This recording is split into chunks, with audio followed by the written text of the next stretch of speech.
Welcome to your Newsmax Daily for Tuesday, December 9th, 2025, the 343rd day of the year with 22 more to go. 16 days to go till Christmas Day, which means you have 15 more shopping days. And on the calendar of made-up holidays, today is National Pastry Day. So maybe shop at or near a bakery as well. According to the White House calendar, President Trump is attending the Vice President's Christmas reception at the Naval Observatory this afternoon. Then he will travel to Pennsylvania to talk about the economy at a casino resort in beautiful but very cold Pocono, Pennsylvania. He'll probably throw in some comments about when he owned casino resorts. And breaking this morning, the president squashes a congressional bill by saying AI chipmaker NVIDIA can sell its chips to China, which is interesting. Today is also the start of the Federal Reserve meeting, but let's start it off with comments about the president's visit to PA from Pennsylvania Congressman Dan Meuser on Wake Up America. Pennsylvania Congressman Dan Meuser, good morning to you, my friend. So, President going to be in a neighboring district to you tomorrow out there in the Poconos, talking the progress make on inflation, affordability. Again, he says a lot needs to be done. What do you think Pennsylvania wants to hear from the president tomorrow? Hey, Sean. Everybody's very excited. Our president has delivered on his promises from an economic standpoint, law and order standpoint, patriotism standpoint, what our military is doing, the recruitment, the draining the swamp initiatives. Now, clearly, there are some out there, particularly the media, stating that not you, but 80% of the media, maybe 90, it's not happening fast enough. But you know what? The president's going to come up, and I hope he expresses, just remember where we were and where we were headed. Okay, we had 15 to 20 million illegals coming across the border. Stopped. President comes in within a month. That's been stopped, completely corrected. Spiking energy costs, gasoline prices through the roof, excessive spending, wild spending. We were seeing what was happening with USAID. Interest rates were way up there. No control there. Loss of manufacturing. We were on a spiral down. Healthcare premiums. Sean, these are all things that they created. They're out there criticizing healthcare. They're criticizing Obamacare, truly the Unaffordable Care Act. Their economic initiatives increased our inflation by cost of living, cost of goods by over 20%. Under the president, it's been at 2.3%. He's going to talk about where we were, what we fixed, and where we're going to go from here. And we're going to have a great 2026 economically and patriotism and strength of our country. Yeah, looking forward to what he has to say tomorrow. And we know that Treasury Secretary Scott Bessent pushed back against CBS's Face the Nation yesterday on the administration's previous prediction that it would be a weaker holiday season for the economy. Take a listen to this. It's actually been a very strong holiday season, and we've seen across all the income cohorts thus far, and so there's nothing to say that they're $2 instead of $30. The president was wrong to predict lower numbers of purchases and higher prices. The economy has been better than we thought. We've had the 4% GDP growth in a couple of quarters. We're going to finish the year, despite the Schumer shutdown, with 3% real GDP growth. She seemed so grim when she was saying that. And he's saying, hey, the economy is better than we thought. Isn't that a good thing for everyone? Obviously. And look, we have work to do. We all go to the grocery store. People see it. Okay, there's no denying that. But where did it come from? And there's a lack of certainty. So sellers are keeping their prices a little bit high, just edging their bets on continued inflation. But now, as we see interest rates, and they'll probably come down today again, or this week, Wednesday, but with the manufacturing growth, when you increase supply and it exceeds demand, by definition, inflation comes down. The BBB hasn't even kicked in yet. All of those tax breaks. There's going to be huge income tax refunds come this spring. Trade is working. It is working. It's driving investment in the United States and opening up markets overseas. And we're gaining some fiscal sanity. We're not wasting and spending like we were before. So waste, abuse, and fraud is being reined in. So all of that is going to contribute to a surge. Takes a little bit of time, but the president is the best at expressing and providing that patriotic hope that has real results. Pennsylvania Republican Congressman Dan Meuser on Wake Up America with Mark Lauder and Charla McBride. Yesterday, President Trump announced billions of dollars in tariff relief for U.S. farmers. This relief will provide much needed certainty to farmers as they get this year's harvest to market and look ahead to next year's crops. And it'll help them continue their efforts to lower food prices. That followed the weekend signing of an executive order to help rein in prices on food, which I told you about yesterday, and I said you would likely hear more about it throughout the day. To the Chris Salcedo Show we go with special guest Trish Regan. The president announcing $11 billion tariff relief, $11 billion in tariff relief for farmers, all while he signs an executive order to crack down on price fixing in our food supply. How powerful do you think this is going to be as a 1-2 punch to getting some of those stubborn food prices down, like, I don't know, beef? Yeah, the price fixing, that's kind of tricky. And I think most free market economists would tell you don't want to get into the business of telling producers how much they can charge for something, only because then it starts turning into a slippery slope. And I can take you back to the 1930s. Anthony Schley's wrote a great book on this called The Forgotten Man. And it was all about the FDR economic policies that were so darn lousy, all designed to protect people. So I think he's got to be pretty cautious with this. Maybe he's throwing the farmers a little bit of a bone here. We'll see. But, the jury's still out. Look, he's proven a lot of people wrong on some things. I do think, however, when you start getting into the business of saying, I'm going to fix a price and you can't go above that price, you're running the risk, like Mamdami's running, right, in New York. He's going to fix rents. Well, who the heck is going to want to then build a new building? Like, who's going to want to buy a new farm and put more agricultural products into the market? So it's a difficult thing he's going to have to balance. Despite left-wing states like California proving billions of taxpayer dollars, or providing, I should say, billions of taxpayer dollars to illegals, Tim Awal's Minnesota has become the poster child for Democrat fraud and even the Democrats' support for enemies of America, as the Trump administration is looking into Minnesota's fraud with taxpayer dollars going overseas to fund groups like Al-Shabaab. Address Tim Awal's first, his political future, and how Minnesota's reputation for corruption might stop people from wanting to do business in that state. Oh, listen, this is an unbelievable story to me. We led the show with this both today and Friday. I've done a lot in my career and actually won awards for some of my long-form documentary work on terror financing.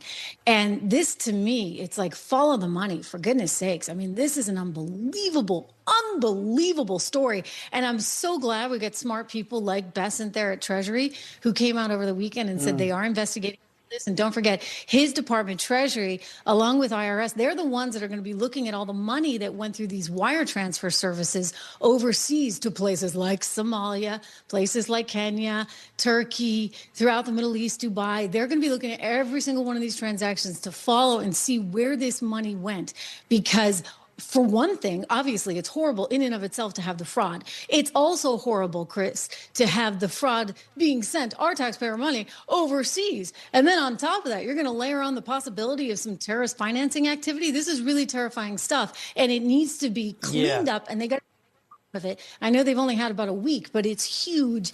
And I think that this story is not going to be going away. And look, it all kind of circles back to what did the politicians that were there at the time know? To your point, how does it affect Minnesota's economy going forward? I think it's fair to say, a lot of people don't really want to do business with them under the circumstances. But I still keep going back to, that great day that Timmy Waltz told us he was fixing his flag, right? And they took down the old Minnesota flag and they put up the new one that had a striking resemblance, oddly, to Somalia. And then we learned that the district involved in this, the 5th district, is the district that Ilhan Omar represents. I got a lot of questions, a lot. Yeah, she's out over the weekend saying that, we've known about this kind of stuff for a long time. And people are starting to ask questions. Wait a minute. Who is this we? You got a mouse in your pocket? You mean you've known about this fraud for a long time, Miss Omar? Chris Salcedo and guest Trish Regan on the Chris Salcedo Show, 5 o'clock Eastern. As the Minnesota fraud story came to light, so has Representative Omar's shocking net worth, which, according to some of her own required filings and the New York Post, as well as others, is upwards of $25 to $30 million. Rob Finnerty breaks it down. So we'll ask again, where did Ilhan Omar get all that darn money from? Let's go through it. When she first ran for Congress in 2018, she was married to a Somalian man named Ahmed Nur Said Elmi, and she had a net worth of approximately $65,000. Not a ton of money, but $65,000. By 2020, a whole 2 years later, Ilhan had already divorced and remarried another Somalian man by the name of Ahmed Aladizian Herzi, and her net worth was still right around $65,000. Yet just 4 years later, she was divorced and remarried again for a third, or perhaps a fourth time. We don't know for sure because Ilhan Omar likely married her brother at one point to get him into this country illegally when she came here from Somalia, which, by the way, is a federal crime, and she's serving in Congress. And nobody talks about this. So by 2024, Ilhan's married to a new person, a white guy named Tim. There's Tim Minette. And Tim is not a rich man, but now he is. Tim's rich now because somehow over the course of the last 3 years, Ilhan Omar's net worth has skyrocketed to over $30 million and counting, meaning she went from having right around $65,000 to $30 million in 3 years. Think about that. Powerball drawing is tonight. Wouldn't that be wonderful? Ilhan Omar did not win the lottery. Bernie Madoff was cheating, and he still wasn't doing that well. That is a 46,000% increase in less than 3 years. Now, how do you suppose that happened? Do you really expect us all to believe that she just played the stock market like she's got a great investor and they just got kind of lucky over the course of the Biden presidency? And why are we the only ones asking these questions tonight? So once again, where did Ilhan Omar get all that money, and why is she trying to make Americans feel bad for Somalian criminals? Rob Finnerty is the host of the highly rated Finnerty program, 8 o'clock Eastern on Newsmax. For the record, nobody won the Powerball last night, so tomorrow night's jackpot is up to $930 million, enough to make you legally wealthier than Ilhan Omar and most other members of Congress. And I say most because, as difficult as it is to believe, there are some members of Congress that are worth more than $1 billion. Border Czar Tom Homan had some must-hear comments on Congressman Omar as well, and Minnesota during an interview with Rob Schmidt. That'll be up next. But first, cybersecurity and the holidays. Imagine giving a friend or loved one the gift of peace of mind this holiday season. And you could do it starting at less than $20 with WebRoot. Cybersecurity, it's the perfect gift for even the most difficult to shop for person on your list, or even for yourself, with device identity, privacy protection covered under one subscription. WebRoot Total Protection features real-time antivirus protection against emerging threats like malware, ransomware, phishing scams, and more. Password manager to protect logins and passwords. Family protection plans include toddlers, students, and seniors, up to $1 million in expense reimbursement for stolen funds and out-of-pocket costs due to identity theft. It has advanced dark web monitoring, VPN that hides your IP address and location from the hackers, and much, much more. So protect yourself and your family from cybercrime this holiday season. Get 60% off WebRoot Total Protection only at webroot.com/Newsmax. 60% off for a limited time only at webroot.com/Newsmax. It makes a great gift that they will really appreciate. webroot.com/Newsmax, webroot.com/Newsmax. Live a better digital life with WebRoot. And let's go to Rob Schmidt. The Border Czar Tom Homan joins us tonight to talk about Minnesota as well as a number of other issues. And sir, it's good to have you back on the show. Trump mentioning the Daily Mail reporting from 2020 that Ilhan Omar married her brother to get into the country. This was last week. Take a listen. Look at their nation. Look how bad their nation is. It's not even a nation. It's just people walking around killing each other. They've taken billions and billions of dollars. They have a representative, Ilhan Omar, who they say married her brother. It's a fraud. Calls that a fraud. It's a story that has never been successfully refuted, even though it's now a 5-year-old story. That's clearly a deportable offense. Is there an investigation into that? You know, I just got advised by a fraud investigator the other day on that. I asked the question, who reviewed the file and says that there was immigration fraud involved. The statute of limitations became an issue in the last 4 years when this was first brought up. Who was president? Who ran DOJ? So pulling the records now, pulling the files, and we're looking at, but this fraud investigator, who I know personally, one of the best fraud investigators in HSI, Homeland Security Investigations, said there's no doubt he reviewed the file. So I'm running that down this week, matter of fact, and we'll see. It's tremendous that, I mean, and according to the Secretary, Kristi Noem of DHS, she said nearly 50% of the visas are fraudulent in this community. I mean, that would mean that half the Somali refugees are here in some way illegally. What's going to happen? Is something actually going to happen? Are there going to be people stripped of their visas, deported? Are we going to see that? Absolutely. I mean, those days are over. Thank God President Trump's in the White House. We're going to look at all of them. I mean, we're going to look at those here illegally, of course. We're going to look at those here under a visa or some sort of, immigration process that are criminals. We're going to look at the national security threats.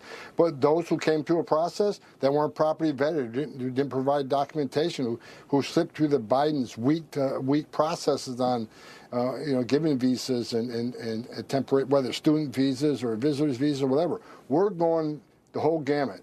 President Trump has instructed us go down and we're going to deep dive all of this. And we're going to hold people accountable. So yes, there are going to be multiple deportations coming. Absolutely.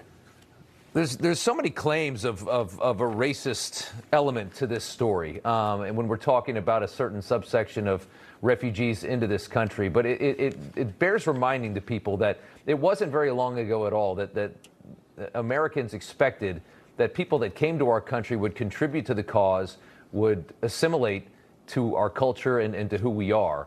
And we're just not seeing that at all in this community. We're seeing a community that's largely hostile to our culture, wants to bring in an Islamic culture into our nation, while doing so and staying vastly on the dole, on some kind of assistance, taking more than they contribute.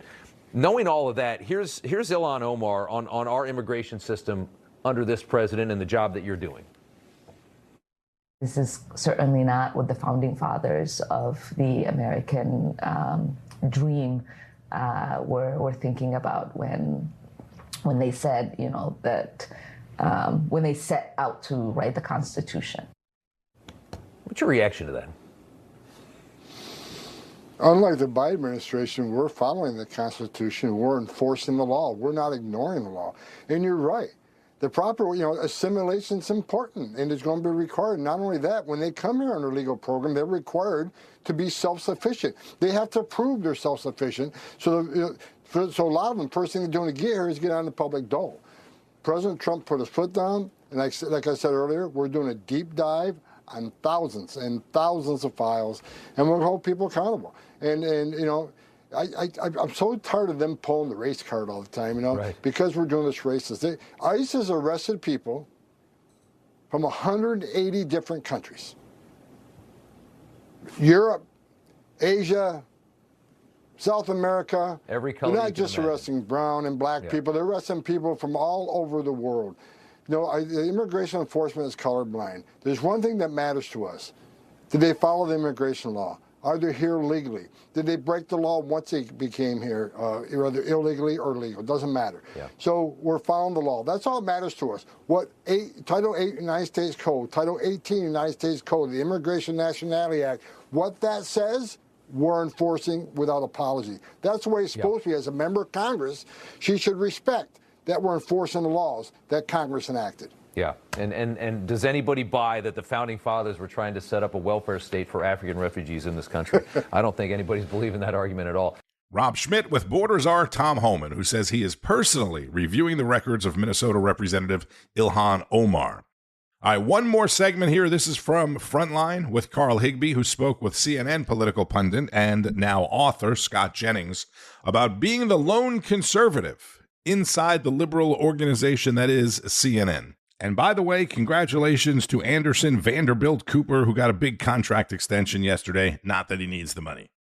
You're one of the guys, you're in the lion's den every day talking about stuff like this.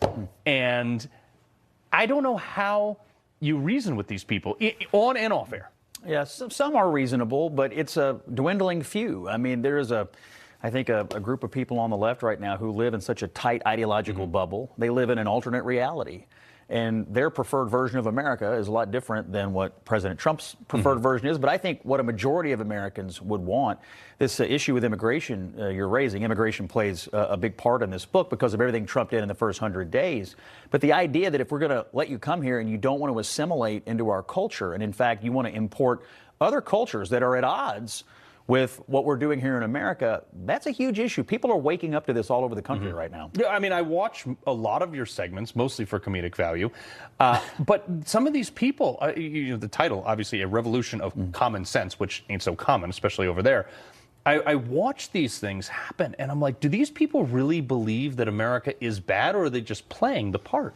Some do, actually. I've encountered a lot of people from the left recently and over time, and some of it, I think, has to do with Trump. I mean, Trump derangement syndrome is a real thing. A lot of people are broken over it, and they then decide, because the American people elected Donald Trump, that makes America rotten. Some people fundamentally think America's rotten at the core, and that the American experiment was inherently corrupt, or it's racist, or what have you, and therefore it needs to be ripped out root and branch. There's a lot of hostility to capitalism right now. We saw that in the New York mayoral election. There's a lot of belief that socialism is a better way. But all of these things are inherently bad for the future of the country. And the reason I put the phrase Western civilization in the title of the book is because I've come to believe we're not just arguing about politics as usual anymore.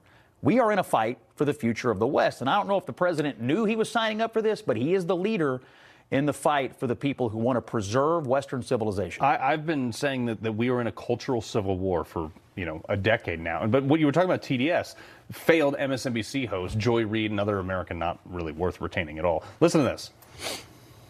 This nation was founded by killers who slaughtered 90% of the indigenous people, leeches who glommed off of the indigenous who taught them how to survive in the wilderness and then murdered them as their things and then took all their land. And you want to talk about entitlement, they felt entitled to own other people and they didn't even want to pay taxes on it. So they decided to have a whole war with Britain.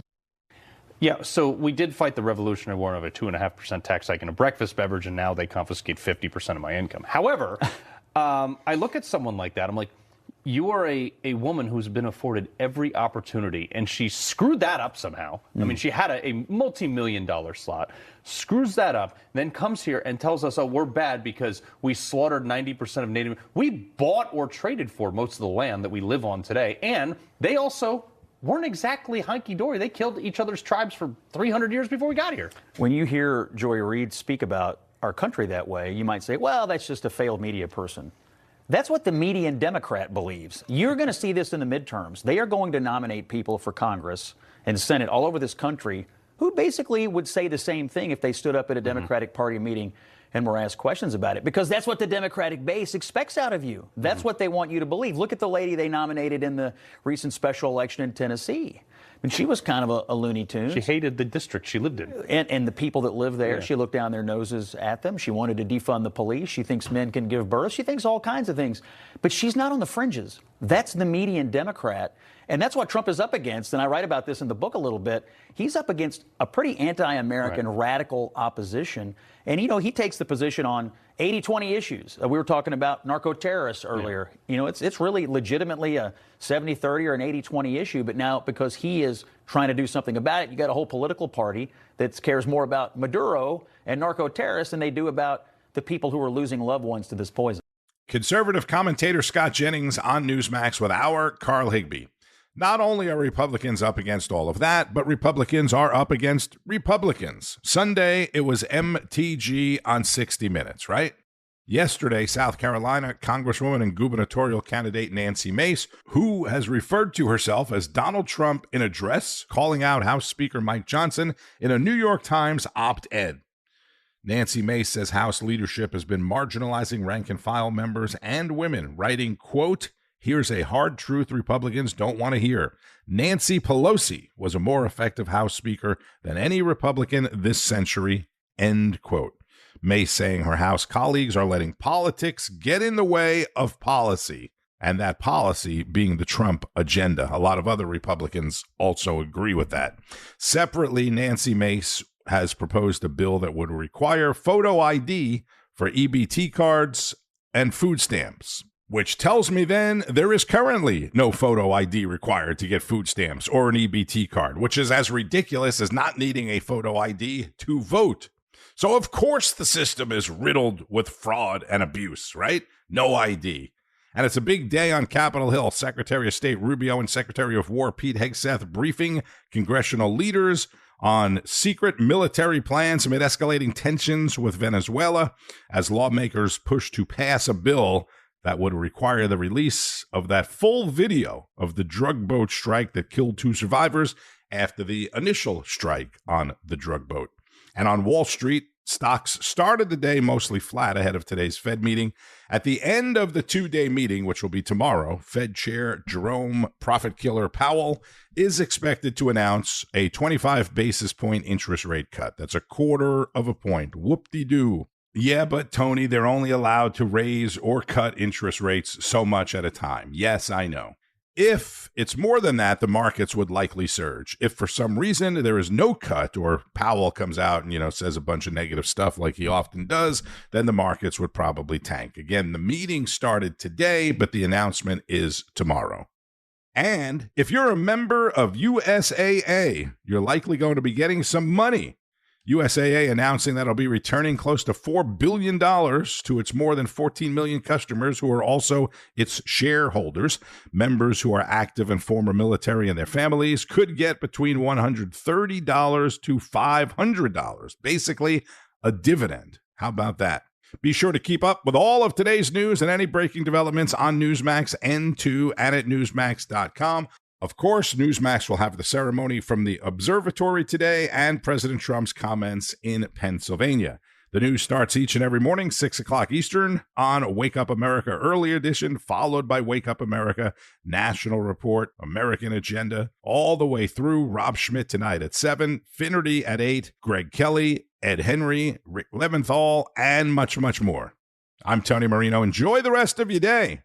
Eat a pastry or two and keep on fighting the good fight. News breaks every minute, every day.